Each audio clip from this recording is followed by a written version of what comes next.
کہ اگر وہ ڈیلے ہو گیا تو پھر جناب وہ نیلام کر سکتے ہیں کہ نہیں کر سکتے؟ دیکھیے مال کی ضبطی تو ظلم ہے. ٹھیک ہے، مال ضبط کرنے کی تو کسی طور سے اجازت نہیں ضبط تھوڑی کر رہے ہیں، ان کا کرایہ نہیں مل رہا اس لیے وہ نیلام کر کے اپنا کرایہ وصول کر رہے ہیں. ایسا نہیں ہے، مطلب ایسا نہیں ہے. مال لاکھوں روپے کا ہوتا ہے، کرایہ ہزاروں روپے کا ہوتا ہے. اب ہزاروں روپے کے لیے لاکھوں روپے کو داؤ پہ لگا دینا اس کی اجازت تو نہیں ملے گی. ٹھیک ہے، ہاں یہ ہے کہ یہ اگر انہوں نے کرایہ پر دیا ہوا ہے تو اپنا کرایہ چارج کرتے رہے، مال رکھا رہے.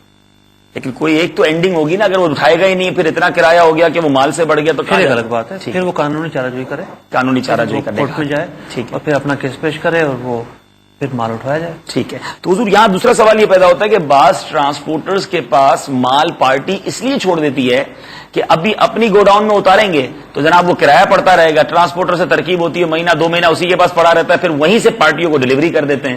وہ بیچارہ ٹرانسپورٹر پریشان کہ بھائی اپنا مال اٹھا لیں، خدا نہ خواستہ کچھ ہو گیا تو آپ لڑنے جھگڑنے آ جائیں گے. تو اس طرح ڈیلے کر کے اپنا مال اس کے یہاں رکھوانے کے بارے میں کیا ہوگا؟ اگر تو انڈرسٹینڈنگ ہے ان دونوں کی تو ٹھیک ہے، مطلب پھر کیا اعتراض ہے؟ صحیح ہے. ورنہ یہ ہے کہ دونوں کسی معاہدے کے تحت اپنا معاملہ طے کریں، پہلے سے طے کر لیا جائے کہ کتنے دن میں مال اٹھا لیا جائے گا.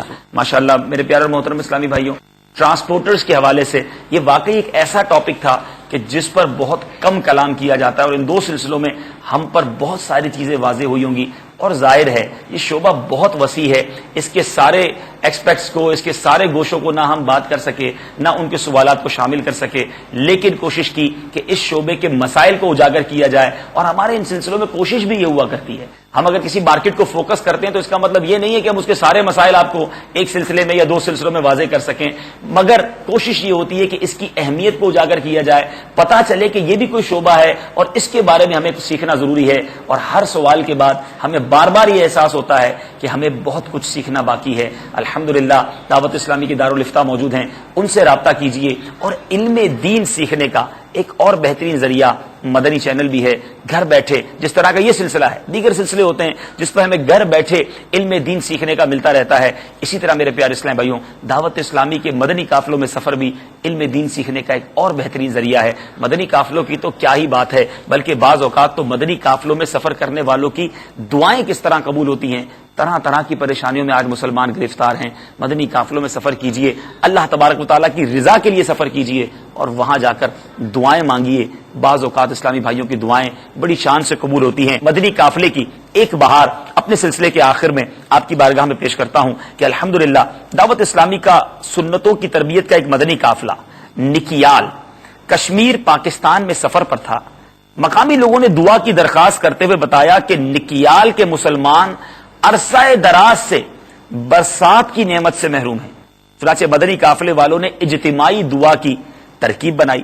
نکیال کے کافی مسلمان شریک ہوئے. دن کا وقت تھا، دھوپ نکلی ہوئی تھی. عاشقان رسول نے گر گڑا کر رکت انگیز دعا شروع کر دی. الحمدللہ عز و جل دیکھتے ہی دیکھتے ابر رحمت چھا گیا، گنگور گٹائیں امنڈ آئیں اور موسلا دھار بارش برسنے لگی. خوشی کے نعرے بلند ہونے لگے، لوگ بارش میں شرابور ہو گئے. دعوت اسلامی کی محبت اور مدنی قافلے والے عاشقان رسول کی عقیدت سے حاضرین کے قلوب مالا مال ہو گئے.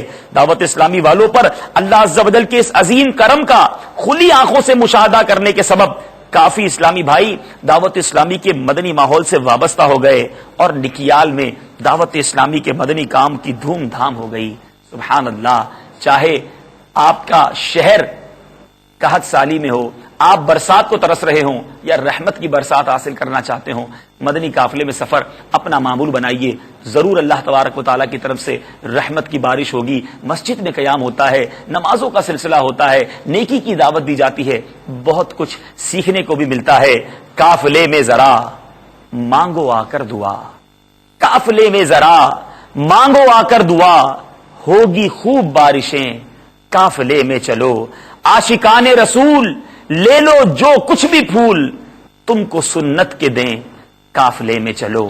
سیکھنے سنتیں قافلے میں چلو، لوٹنے رحمتیں قافلے میں چلو. اللہ تبارک و تعالیٰ سے دعا ہے مالک کریم ہم سب کو اسی طرح مدنی قافلوں میں سفر کرنا نصیب فرمائے، علم دین سیکھنے اور سکھانے کا جذبہ نصیب فرمائے. اور اگر دارالفتہ اہل سنت کے اسلامی بھائیوں سے ای میل پر آپ رابطہ کرنا چاہتے ہیں تو دارالفتہ @dawatIslami.net پر اپنے کسی بھی قسم کے شرعی سوال پر رہنمائی لے سکتے ہیں.